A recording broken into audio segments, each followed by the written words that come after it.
ጤና ይስጥልን የአዲስ መረጃ ቻናል ቤተሰቦች እንደምንቆያችሁ የዕለቱን ሀገራዊና ዓለም አቀፋዊ ሰበር መረጃዎች እነሆ።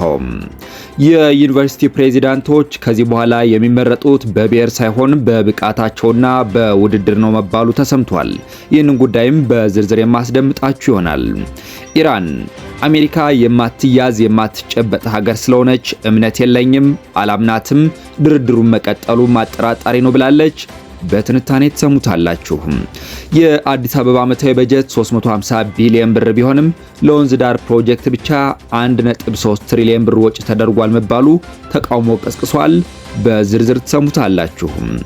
አድማጮቻችን እስከ መጨረሻው ድረስ አብራችሁን ስትቆዩ እነዚህንና ሌሎችም ሰበር መረጃዎችን በትንታኔ የምትሰሙ ይሆናል። የዩቲዩብ ቻናሌን ሰብስክራይብ ያደረጋችሁ መልካም ቆይታ ይሆንላችሁ። በቀዳሚነት ከዚህ በኋላ የዩኒቨርሲቲ አመራሮች ምደባ በብሔር ሳይሆን በውድድር ሊሆን ነው ተባለ። የዩኒቨርሲቲ አመራሮች ምደባ ከብሔር ስብጥር አሰራር ወጥቶ በሀገር አቀፍ የውድድር ማስታወቂያ በእውቀትና በችሎታ ላይ ብቻ እንዲመሰረት እየተደረገ መሆኑን ትምህርት ሚኒስቴር አስታወቀ። የመንግስት ከፍተኛ ትምህርት ተቋማትን ከፖለቲካ ተጽዕኖ ነፃ ለማድረግና የጥናትና ምርምር ማዕከልነታቸውን ለማረጋገጥ የታለመ አዲስ አቅጣጫ ተቀምጧል።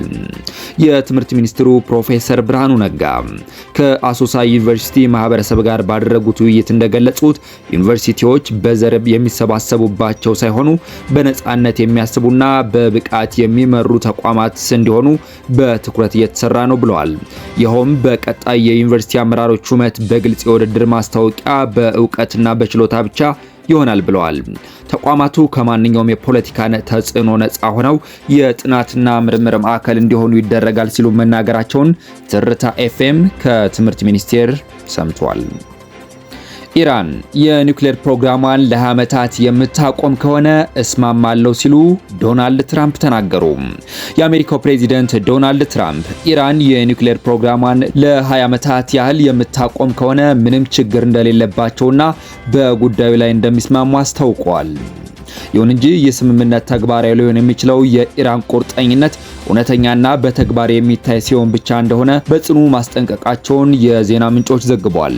አድማጮቻችን ከዚሁ የሁለቱ ሀገራት ድርድር ጋር ተያይዞ ኢራን አሜሪካ የማትያዝ የማትጨበጥ ሀገር ስለሆነች እምነት የለኝም፣ አላምናትም፣ ድርድሩን መቀጠሉም አጠራጣሪ ነው አለች።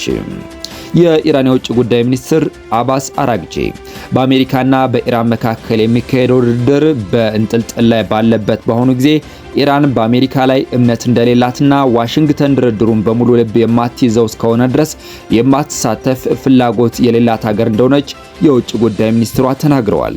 የውጭ ጉዳይ ሚኒስትር አባስ አራግቺ ትላንት አርብ ህንድ ውስጥ ለጋዜጠኞች እንደተናገሩት ከቴህራን ጋር ጦርነት ውስጥ ከሚገኙት አገራት መርከቦች ውጭ ሌሎች ከኢራን ባህር ኃይል ጋር በመነጋገር በሆርሙዝ ወሽመጥ በኩል ማለፍ እንደሚችሉ አሳውቀዋል።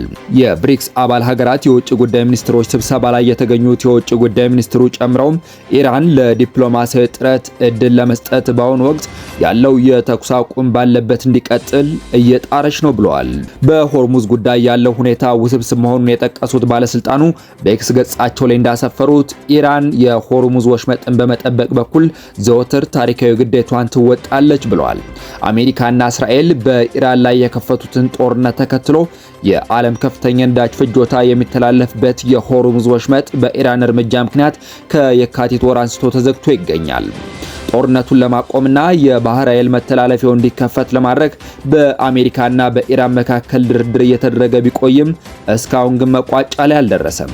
ነገር ግን ሁለቱ ወገኖች ድርድር ቀጥለው ከስምምነት ላይ ለመድረስ ፍላጎት እንዳላቸውም እየገለጹ ይገኛሉ።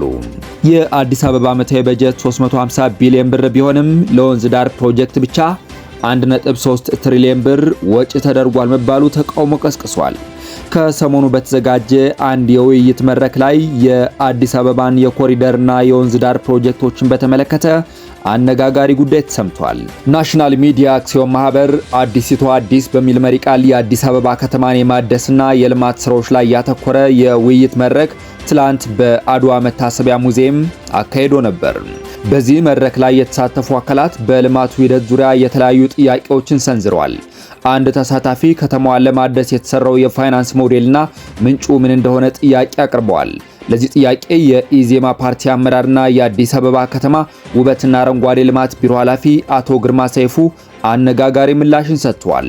አቶ ግርማ የአዲስ አበባ በጀት 350 ቢሊዮን ብር ሆኖ በኮሪደር ልማቱ ግን በወንዝ ዳር ብቻ 1.3 ትሪሊዮን ብር ፈሰስ ተደርጎባታል ሲሉ አነጋጋሪ ምላሽን ሰጥተዋል። የኮሪደር ልማት የፋይናንስ ፕላን ምን ይመስል እንደነበር ሲያስረዱም ኮሪደሩ ከመንግስት ካዝና እንደሚሰራ ተደርጎ መወሰዱ ልክ አይደለምም ብለዋል።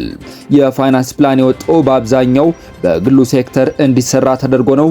የመንግስት ትልቁ ሚና በተለይ መሰረተ ልማቶቹ የሚቀናጁበትን ሁኔታ ነበር ሲሉ ገልጸዋል። ለምሳሌ በመንግስትና በግል አጋርነት በወንዝ ዳር ብቻ በሰራናቸው ስራዎች ከ1.3 ትሪሊዮን ብር በላይ ወጪ ተደርጓል ነው ያሉት አቶ ግርማ። ለልማት ግንባታ ገንዘቡ ከየት መጣ የሚለውን ጥያቄ በተመለከተ የህብረተሰቡ በተለይ የባህል ሀብቱ ተሳትፎ በጣም ትልቅ ድርሻ ነበር ብለዋል ሲል አንድ አፍታ ዘግቧል።